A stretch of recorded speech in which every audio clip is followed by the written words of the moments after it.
दोस्तों नमस्कार। मैं ना सुनाचली कथा कहानी और उपन्यास के संग के साथ पुनः हाजिर हूँ। दोस्तों इस समय हम लोग सुन रहे हैं उपन्यास कितने पाकिस्तान, जिसे लिखा है कमलेश्वर जी ने।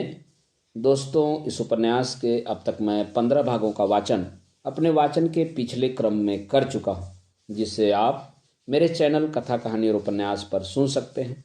आइए सुनते हैं इस उपन्यास के 16वें भाग का वाचन मेरे अर्थात ना सुनांचली के स्वर में। भागते भागते वे लस्त हो गए। वह एक बड़ा रेगिस्तान था। उसकी बालू पर भागना आसान नहीं था। रेगिस्तानी तूफान के मारे और भी मुश्किल थी। उसकी आंखों, कानों, नथनों, बालों और कपड़ों में रेत भर आई थी। चारों तरफ बियाबान रेगिस्तान, उड़ती गर्म रेत के बगुले और बालू की लहरों से बनते और बिगड़ते टीले। हाँफते हुए अदीब गिर पड़ा। अर्दली बुरी तरह हाँफते हुए उसके पास ही बैठ गया। थोड़ा दम में दम आया। सांसें ठीक हुई तो उसने अर्दली से पूछा, हम कहाँ हैं? हुजूर, हम एक बियाबान रेगिस्तान में हैं। दोस्त, मैं अब बुरी तरह लस्त हो गया हूँ।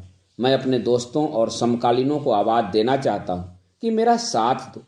राकेश, रेणु, दुष्यंत, राही, परसाई, रघुवीर, श्रीकांत के अलावा मैं अपने तमाम उन जीवंत दोस्तों को आवाज़ लगाना चाहता हूँ जिन्होंने अपनी रचनात्मक शक्ति को अपने लिए नहीं दुनिया के लिए समर्पित कर दिया है, और वे लगातार अपनी व्यक्तिगत रचना शक्ति और अपने कलम की सच्चाई से इस दुनिया को बेहतर बनाना चाहते हैं। उनसे कहो मेरा साथ दें। मैं बहुत अकेला पड़ गया हूँ। उनसे हाथ जोड़कर कहो कि दुनिया को उनकी ज़रूरत है। पर पहले मुझे बताओ कि यह कौन सा रेगिस्तान है, इसका नाम क्या है? अदीब ने परेशानी से पूछा। पता नहीं यह कौन सा रेगिस्तान है, लेकिन रेत के सिवा यहाँ कुछ और नहीं है हुजूर। अर्दली ने अपनी रेत झाड़ते हुए कहा। अपनी रेत साफ करके अब तक अदीब भी कुछ सुबिस्ते से बैठ गया था। उसने आसमान की तरफ देखा तो चकित रह गया। अर्दली, देखो देखो, इन सफ़ेद हंसों को देखो, ये कैसे उड़ रहे हैं। हुजूर, ये हंस नहीं, इसी सफ़ेद रेत के परिंदे हैं। ये गर्म बगुलों के साथ उठते हैं। कुछ देर रेत के परिंदे अपने पंख फड़फड़ाते हैं, फिर इसी रेत में मिल जाते हैं। अर्दली ने अदब से बताया। अदीब उन परिंदों को देखता रहा। कुछ देर बाद उठकर खड़ा हुआ और चलने लगा। हम किधर जा रहे हैं हुजूर? अर्दली ने पूछा। यहाँ दिशाएं तो हैं नहीं। जिधर पैर उठ गए उसी तरफ चल पड़ा हूँ। थोड़ी मदद रेत के इन उड़ते हुए परिंदों से मिल रही है, अदीब ने कहा और चलता रहा।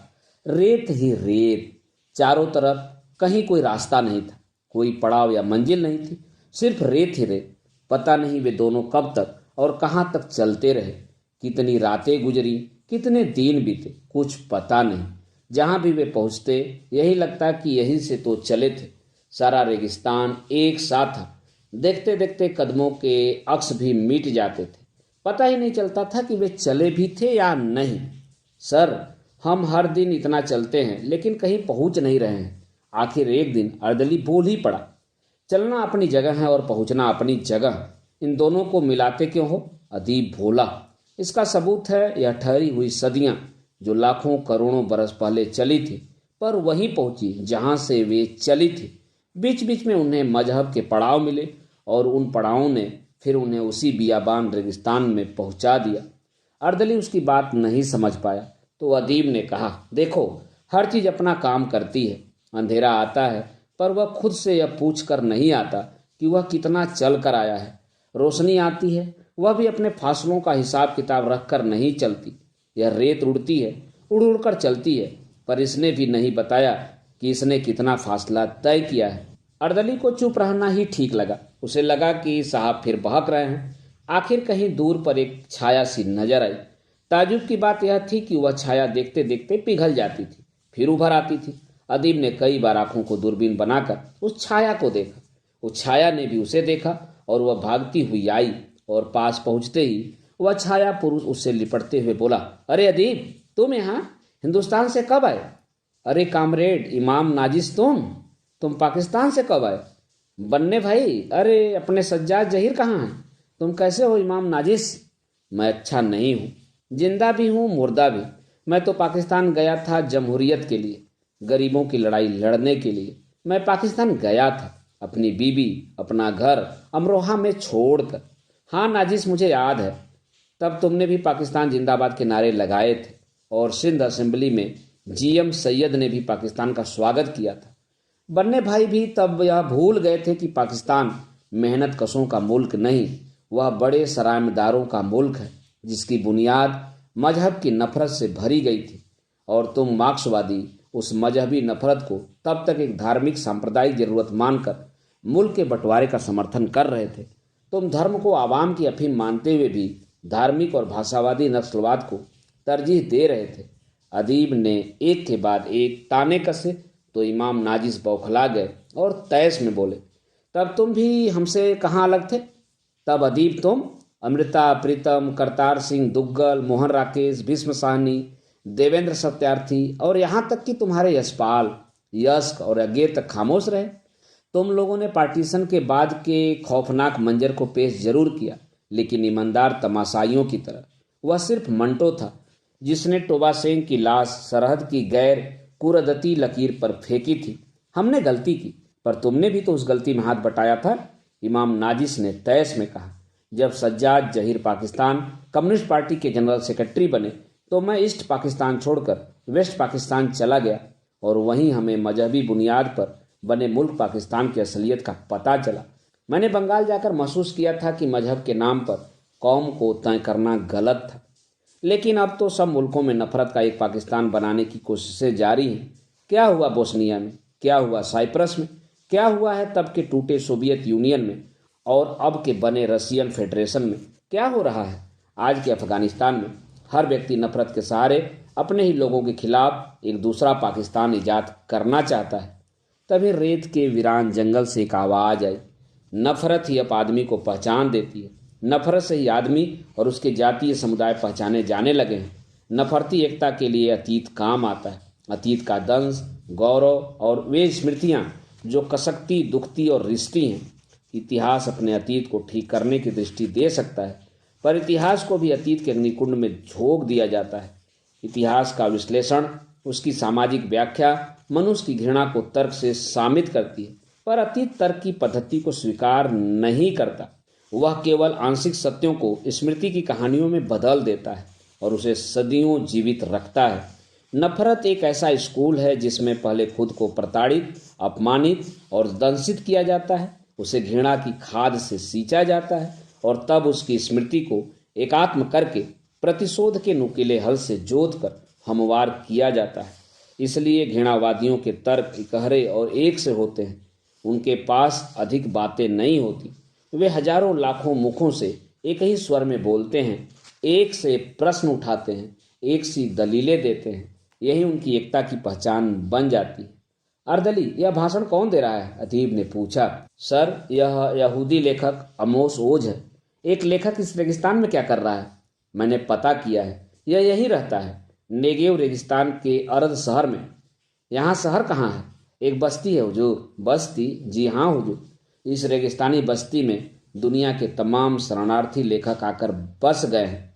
चलो मैं तुम्हें ले चलता हूँ, आओ, अमोस ओज की छाया ने कहा और वह आगे आगे चलने लगी। फिर पता नहीं वे कब तक चलते रहे। रास्ते में इमाम नाजिस अपनी दर्द भरी कहानी सुनाते रहे। देखो अदीब, अब मेरे पास पछतावे के सिवा कुछ नहीं है। नफरत के जिस सैलाब का हमने समर्थन किया था उसने किसी को कहीं नहीं पहुंचाया। शादी को 3 महीने हुए थे।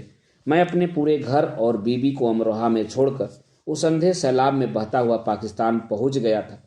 अपनी सरजमी से उखड़कर पाकिस्तान में लगातार मुझे भूमिगत रहना पड़ा।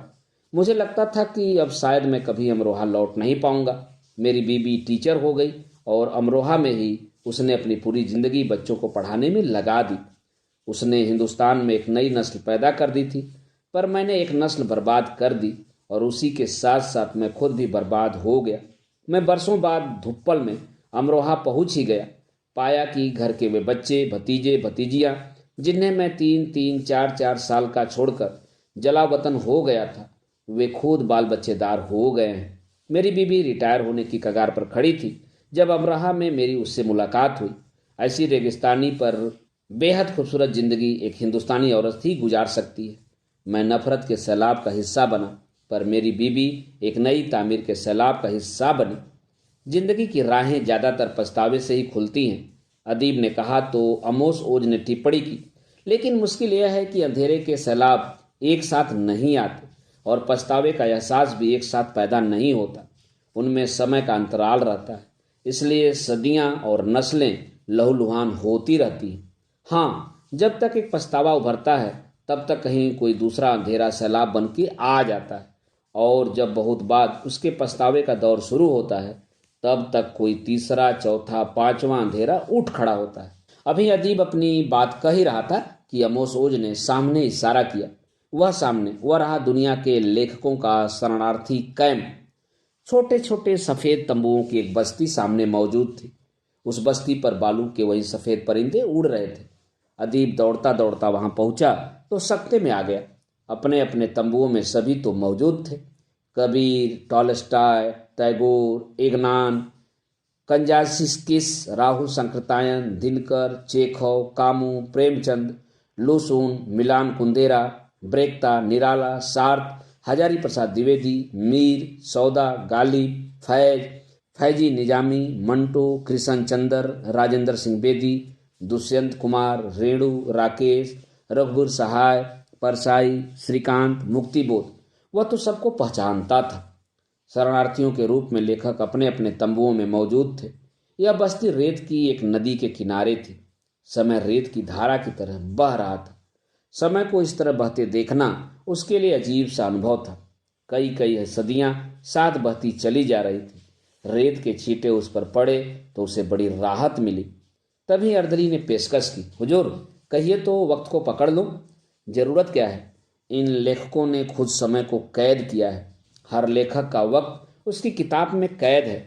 इनका हर शब्द वक्त की ताकत से ज्यादा मजबूत साबित हुआ है, अदीब ने कहा, और वह आमोस ओज के साथ आगे बढ़ गया। बस्ती में शांति थी। रेत के जुगनू चारों तरफ भरे हुए थे। रेतीले खरगोश दौड़ते हुए आते, छिटकते और फिर कहीं दौड़ जाते। कभी रेत की चादर उड़ती हुई आती, फिर फट जाती और उसके टुकड़े तितलियों में बदल जाते। वे तितलियां बस्ती के दूसरे छोर की ओर चली जाती। लेखकों की पूरी जमात एक जगह बैठी थी। वहां मनुष्य गाथा पर बात चल रही थी। हजारी प्रसाद द्विवेदी उस समय कुछ कह रहे थे। मिथक तो एक अलौकिक कथा है, एक अलौकिक कथा जिसका प्रथम अनुभव मनुष्य ने प्रकृति के साथ किया और अपनी संकल्प शक्ति से उसने अपने उस लौकिक अनुभव को अलौकिक और अपराजेय बना दिया। ये पूरा कथाएं मौखिक रूप से चलती रही। ये मनुष्य गाथाएं, ये मिथक, ये पूरा कथाएं पौराणिक इतिहास में बदल गईं। इन्हीं से धर्म कथाएं निकली, धारणाएं स्थापित हुईं और इन्हीं से संकीर्ण धर्मों ने जन्म लिया। हाँ, नहीं तो ईश्वर कहाँ था? अपने अपने ईश्वर को तो इन्हीं संकीर्ण धर्मों ने पैदा किया। नीनेवेह में असीरियन सम्राट असूर बानीपाल के संग्रहालय पुस्तकालय में मिट्टी के फलकों पर मौजूद पूरा कथाएं बताती हैं कि ईश्वर अजन्मा, नित्य और अमर नहीं था। उसे इराकी बेबीलोनियन सभ्यता ने पैदा किया था। मार्दुक, जो उस सभ्यता का परम पुरुष और ईश्वर बना, वह नश्वर अंश था। उसके राज्याभिषेक के लिए देवता बुलाए गए थे। उसका सिंहासन देवताओं ने खुद बनाया था और उन्होंने ही मार्दुक को परम देव ईश्वर घोषित किया। उसे सृष्टि, संहार और संभार, ब्रह्मा विष्णु महेश की शक्तियां दी थी। उसे अस्त्र शस्त्र प्रदान किए थे और मार्दुक ने ही तब सृष्टि की रचना की थी। उसने अपने दादा अनु को आकाश का सम्राट बनाया था, अपने पिता इया को धरती का, और तब मार्दुक ने एक महामंदिर बनाया ताकि आकाश के देवता और ईश्वर जो उसकी प्रजा थे धरती पर आएं तो आराम से ठहर सकें, और इसी महामंदिर को बेबीलोन पुकारा गया। उसी मार्दुक ने अपनी पूर्वजा तियामत के शरीर को फाड़कर अन्य भौतिक सत्ताओं की उत्पत्ति की। खंडित शरीर की पीड़ा से जब तियामत की आंखें आंसुओं के सैलाब से भर गईं, तो वहीं से दजला और फरात नदियां निकली और सृष्टि कथा का शुभारंभ हुआ। तियामत की हड्डियों और रक्त से ही तब बर्बर मनुष्य का जन्म हुआ। हाँ, वह सही अर्थों में काकेशस की आर्य सभ्यता थी।